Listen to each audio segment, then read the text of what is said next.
No room for sissies on this week's edition of Off the Bar, as we feature one of the game's proper hard men, probably the hardest of the lot in fact, Mick Harford. He played up front for 11 clubs, twice for England, and managed 4 more clubs. No one has a bad word to say about him, because if they did, they'd be a bit silly. We're looking forward to hearing about how Mick and Tony got on the pitch. Tony Gale, of course, here to look ahead to the fixtures, alongside our own ravishing redhead, Alan Bentley, at Private Line 88. We're going to have keepy uppies later on, as ever, but none of our skills compared to those of Jeremy Lynch and Billy Wingrove, F2 freestylers. What they can do with the ball, well, it just doesn't bear thinking about. You'll see that a little later on. All that plus Anne-Marie and her tipping table, in which we feature where the clever money goes as opposed to where the rather dim money goes. And of course we look ahead to the fixtures this weekend in the best league of the lot. QPR's draw with the champions in the week must make the visit of Norwich a little more palatable, and that's the first time that word has been used on this programme. Every venue is a tough one for Aston Villa at the moment, but Goodison must rank amongst the toughest places to go when you've just slipped into the relegation places. And Reading's incredible fight back against Chelsea must be something of an encouragement for Newcastle, who host the European champions.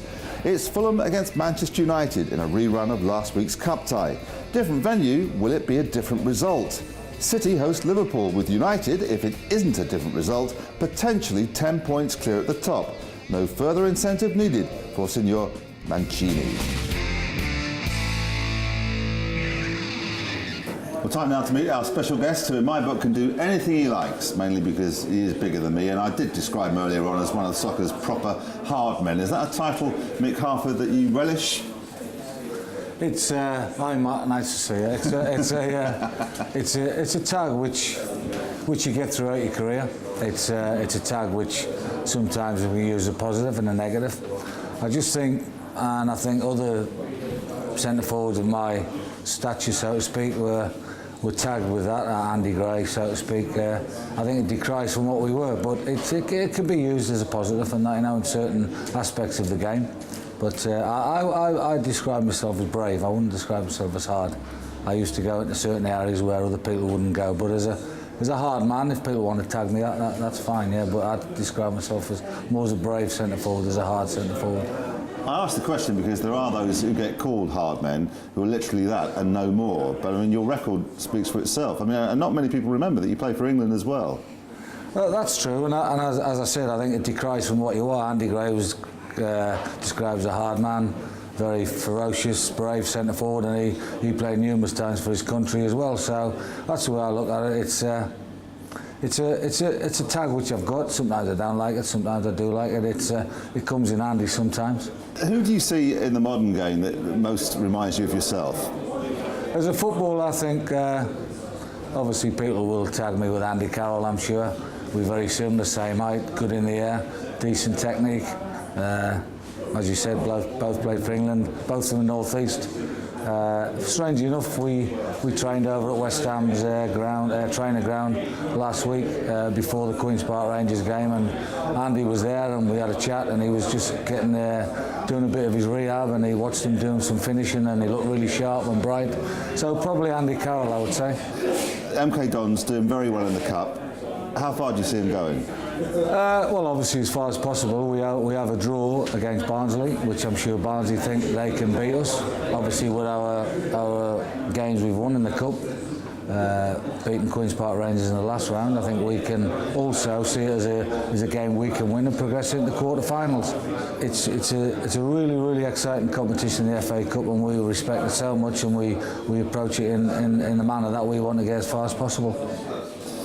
Talking of going as far as possible, I think Mr. Wilkinson's done all right with you and Carl. It's a nice blend, and I could see that one working way into the future. But is that how you see it, or do you fancy management on your own again sometime? Personally, no. I enjoy assisting the manager. I enjoy assisting Carl. He's young. He's very enthusiastic. He's got a lot of bright ideas, and I can be his sounding board, I can be that little bit of experience if he needs it. At the moment, his profile is very high at the moment, and we want to try and keep it up there. Well, behind every great manager, there's a great woman. She's behind you at the moment. Oh, well, I've got to be careful what I say now. Anne's in the building, yeah. And I can't let you go without a more specific reference to Tony Gale, who was, you know, I can't help thinking about 1991, Nottingham Forest, and how he got himself sent off and ruined West Ham's FA Cup chances that year. When you came up against Tony Gale, what were your thoughts? Oh, good. I never played in the reserves. He was a good foil for those hard centre-halves, Alvin Martin, Billy Bonds and that, you know, and he was a good foil for them. He was a footballing centre-half. Could be intimidated. He's one of the good guys, Tony, yeah. I like the intimidating line. And you never played in the reserves. Brilliant. Mick, thanks very much. It's a pleasure. And so to the fixtures. Alan and Tony are here, and one of them has had a winter break. Can you tell which one? Only 4 days, Matt. What did you do? Just stake yourself out for 4 days? I forgot to take the sun cream. All right then, QPR against Norwich City. Harry's doing all right. Yeah, doing okay, but you know they're getting it with a succession of draws, so they're not really closing that gap, Matt. That's the important thing. And when you have to go for wins instead of keeping it tight and, you know, chiselling out these draws, it's a different kettle of fish. That's why I think at home to Norwich it's going to be a draw, because when you go for the win, sometimes you leave yourself a little bit exposed. Yeah, I mean, only time will tell whether the new signings work for Harry. I think Norwich can win this one. I know they too are on the crest of a slump, like QPR, just won 1 out in the last 8, just won 1 away from home all season. I don't think they're quite as bad as recent results would suggest, and I'm going again, I think QPR might struggle at home. I'm going to go for the Norwich win. Somebody told me he'd put decent money on Norwich to go down at 11-1. Silly bet? No, but I think it's tough as to who is going to go down. I mean, you've seen Reading improve, you've seen Southampton improve. I think QPR and Reading will still go. My money's on Aston Villa. We'll talk about them in a moment. I think Villa are woeful. Well, Arsenal not so woeful of late. They're up against Stoke. Yeah, I mean they play well, Matt, when they're going forward, but they just concede goals. I mean, they're easy to play against. Very difficult, difficult to play against. But when you're so exposed at the back, the central defenders and the full-back positions, that's when they always look like conceding goals for me. And although that midfield three get around the pitch and keep the ball, it's not tight enough for me. So it always gives a team a chance. I don't think Stoke are capable this weekend of getting anything. I'd have to go with the Arsenal win, though. I mean, so would I, but they're very, very short at something like 4-9. The problem is with Stoke, they just don't score any goals away from home. Scored 8 away from home all season. They've been pretty poor. They won 1 away from home. I don't know what's gone wrong with Stoke in terms of doing the basics either in recent weeks, because, you know, by and large, they used to be known for their defensive qualities. That's gone out the window. So, yes, an Arsenal win, but no value for me. All right, we've arrived at Aston Villa now on a daunting trip to Goodison. They're woeful. You know, a gang of kids, you can't win anything with kids. Well, not with this lot. They are truly awful. Everton score most of their goals in the first half, and usually, if you're looking for a bit of value, Everton very, very short. I'm going for Everton. Well, one of my best bets of the day, incidentally. Everton half-time, full-time. In golfing terms, this is a gimme. And Everton are going so well again, you know, they're picking it up. And when they win, they do it by the odd goal. You know, they know how to win, Everton, for me, Matt. And Villa, as he says, they are really struggling. But I can't see anything but a home win here. And I really think, you know, with Arsenal struggling a little bit, Spurs not so sure, they've got an outstanding chance of nicking that 4th spot, Everton. Home win. Well, Chelsea contenders for a spot or a Champions League place, but not if they collapse like they did against Reading. Well, what I can't understand is all the reports of tiredness and things like that, and we need a bigger squad, you know. And then when it actually came out in the paper that he's got about 24 players out on loan, then you realise that managers are just making excuses half the time. Newcastle got a great win in the midweek, although it was against a woeful Villa. Yeah. And this one sets it up a little bit. I've got to go for a draw. I would have gone for a Chelsea away win, but I'm going to go for a draw with Newcastle on a little bit more of a higher. Chris out on this side. Well, I would tend to agree, though, with Gale there. I mean, Chelsea, you never know quite what you're going to get. They were poor against Brentford, conceding 2 late goals to Reading. Newcastle not getting carried away with that victory against Aston Villa. So, yes, I'm joining Tony with the Creosote Brigade and sitting on that fence with the draw. How boring. Last in this section, Reading against Sunderland. Well, Reading have improved, there's no two ways about that. They've got Lafondra coming off the bench, a real impact player. But Sunderland have improved as well, and I think they're a decent price. Sunderland, around about 15-8. If you shop around, you might get a bit better. I'm going to go for an away win, despite Reading's recent improvements. I'm going with him again because I think Sunderland are a decent side. They've started to pick up. Earlier on in the season, we were saying like, oh, they could be in trouble. Then had a little bit of a run. They've got themselves out of trouble. This is the game I'm commentating on at the weekend. On the Saturday, I'm up at City on the Sunday. It's one of those ones where you look at it and you think, oh, it's not going to be a good game, but they surprise you. I'm going to go for a Sunderland away win, Matt. Okay, and let's just surprise the gorgeous redhead over there and ask about the managerial tipping table, as it's called, or something like that. I mean, who's favourite now to get the chop next? Well, Paul Lambert is long odds on, despite Randy Lerner's support for him. And that's no great surprise. The other thing is Rafa. I mean, apparently Abramovich is tired of him already, so it's really just between those two. People always ask who's going to be the Chelsea manager. They lost out on the big one. Will Mourinho come back? Will the Russian go? Whither? Well, I think Mourinho, yes. I mean, you know, with them way out the league in La Liga, yes, they've got the Copa del Rey to play for. They're playing Manchester United in the Champions League.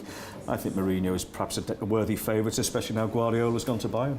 Here's my tip for that one, and you heard it here. Our old friend Matt, your cooking mate as well, Gianfranco Zola. I think that would be a good appointment now to appease the Chelsea fans. I'd love to see it, but he's too nice. He won't be treated like that, surely. He maybe not by the owner, and I don't think the owner would take as many liberties because he's such a nice fella. But also, I think he gets the instant respect of players, and that's the most important thing at a club like Chelsea. So I think it'll be Zola. That means free tickets all round at this particular table if Zola gets the job. But other things to look forward to after the break, more of the fixtures, of course, the tipping table, some keepy-uppies, and the Swansea ball boy may have trouble picking up the ball, but these two guys definitely don't.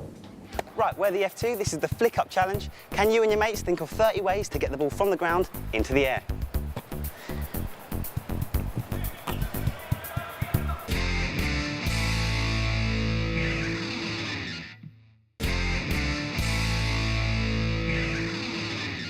Welcome back to Off the Bar. Okay guys, so our tipping table. Last week we had Alan, Gale and Perry, and they all made a bit of a profit. If I remember rightly, the last words of Perry were that QPR would actually hammer MK Dons. But we'll move on to this week. This week, Alan, what are your top 3 predictions? OK, well, very quickly, I know we've got a difference of opinion, me and the lads here, on my first one. I think Southampton can get a first away win under the new boss, a first win under the new boss, this time at Wigan. Wigan pretty awful, I think they can do that. Everton score a pile of goals at home, a pile of goals in the first half. Villa are woeful. I think Everton half-time, full-time. And finally, the big game on Sunday that Gale's going to, Man City, Liverpool. Both teams better going forward. I fancy both teams to score. Great. Yeah, I'm going slightly against Al, but just before we go on that, last week she put us away, didn't she? All day Big long. time. We were going to go for get another result, and then she comes out with, what did she say? There's 4 injuries at MK Dons, so we've lumped on QPR. Anyway, that was your fault last week. This week's threesome, I've got Spurs away to West Brom. Spurs, one of my favourite sides to watch away from home, so quick on the break. City home to Liverpool. Sorry, Al, about that one. I think they'll be too strong for the Reds. And Wigan home to Southampton. Bag of rebels, Wigan. You don't know what you're going to get with them, but on this occasion, I think too strong for Southampton. Thanks, Tony. And Mick, the hearthrop What are your top 3? Honest Mick, the punter's friend. I always have a bet on my team Sunderland every weekend, and they're at Reading at the weekend. I'm going for a bit of value. My 3 teams come out at 12 to 1. I'm going for Sunderland to get a draw at Reading. Yeah. QPR, after a buoyant victory against a buoyant draw against Manchester City, I think they'll come out and snatch a home win against Norwich. And Southampton had a great performance apparently against Manchester United.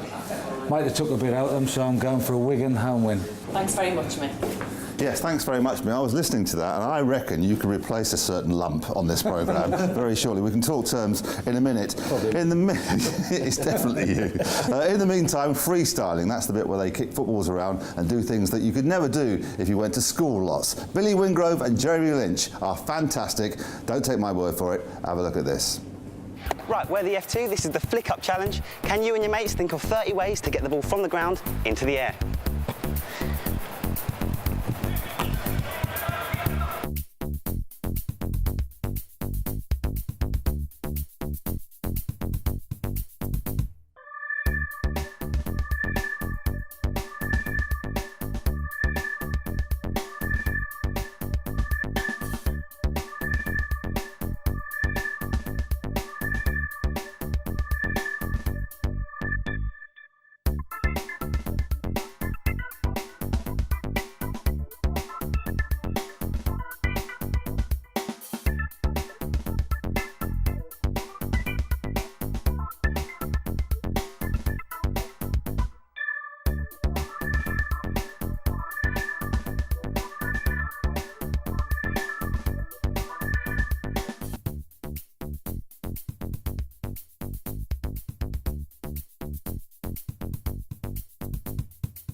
Well, who couldn't do that?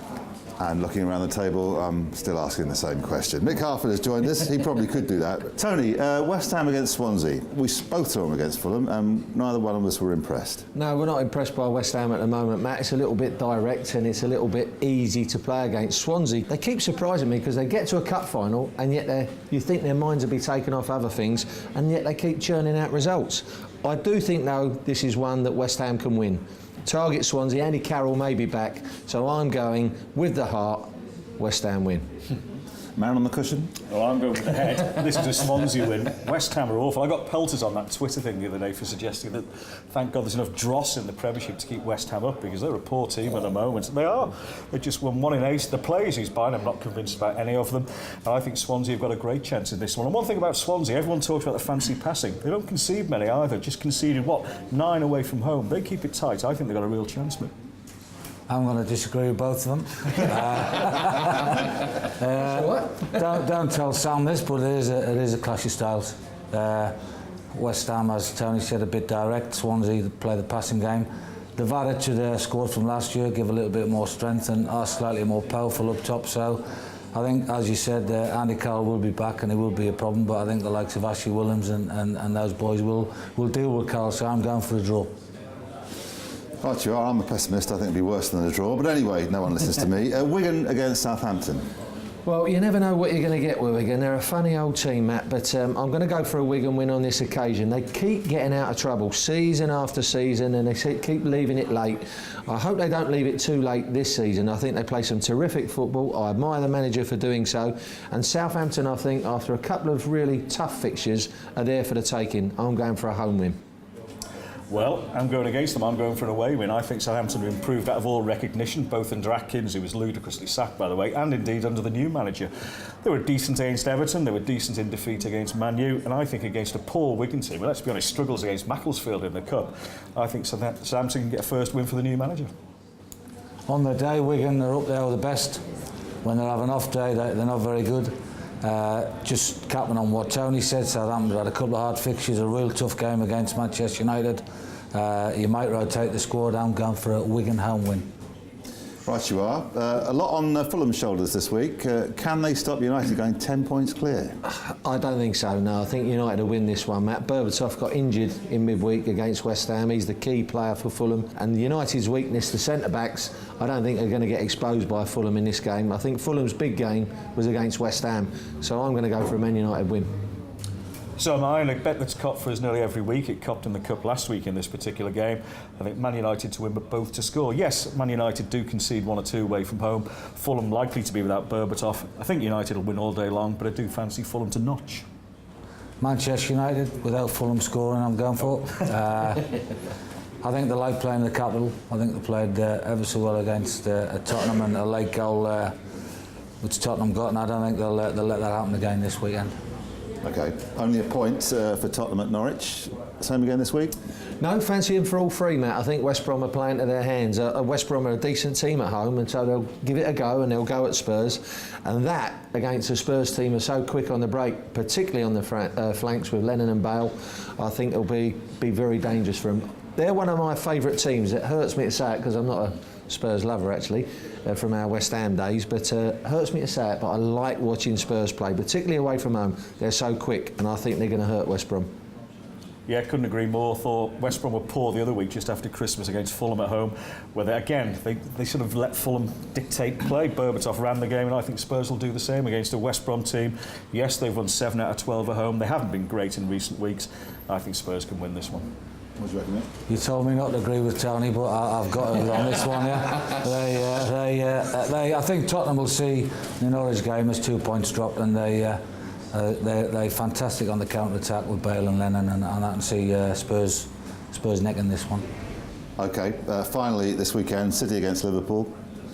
Well, I think we might all have a little bit of a disagreement here, but I'm going for a Man City win because I think they've got to win. They lost ground in midweek, so they've got to win this game. Although they've got a few questions asked about them in central defence with their injuries and suspensions, I think they'll be too strong for Liverpool. Liverpool keep playing well against the top sides, but keep coming out on the end of defeats or just nicking a draw. So not convinced about Liverpool yet. City home win for me. Yeah, I mean, I'm not convinced about Liverpool, despite the fact I'm a Reds fan. I think City at the moment are too one-dimensional in midfield. You're not a Reds fan, are you? Yeah. Now, Very Reds. yes, thanks. I think both teams will score. It's a tough one for me. My heart is going to say Liverpool. Liverpool at a big price. Nick. Watching Liverpool against Arsenal, I thought they were excellent first half. Looks like they found a system to play away from home with Suarez on the left. Man City is struggling to score goals, couldn't break QPR down. I'm going for a draw. You two must have played each other. Do you remember playing him? Well, I do remember playing against him, Matt, and he was always one of the toughest players to play against. And I'll tell you what is a real disservice to Mick when people say, oh, big Mick Harford, hard Mick Harford and all that. They don't pay him the compliment of how skillful he was. Sorry to embarrass you, and he did say he would bash me up if I didn't say it as well, by the way. But, you know, it was an art. Actually, to head a football was an art, and he was amongst the best in our time, I must admit, and he was a skillful player as well, and I'll give him that. Well, he's already had his say. He said he never played in the reserves. I love that line. OK, that's about it. But we can't let them go without trying to emulate those guys freestyling. I know they can do it. I'm really looking forward to see whether they can or not. Picking the ball up, it's a simple task. Here come Gale and Harford. Go on then. Pick it up. This is all you're going to get out of me about picking balls up, Matt. Don't like that doing it, brother. Here we go, Mickey boy. Anne-Marie. Hit.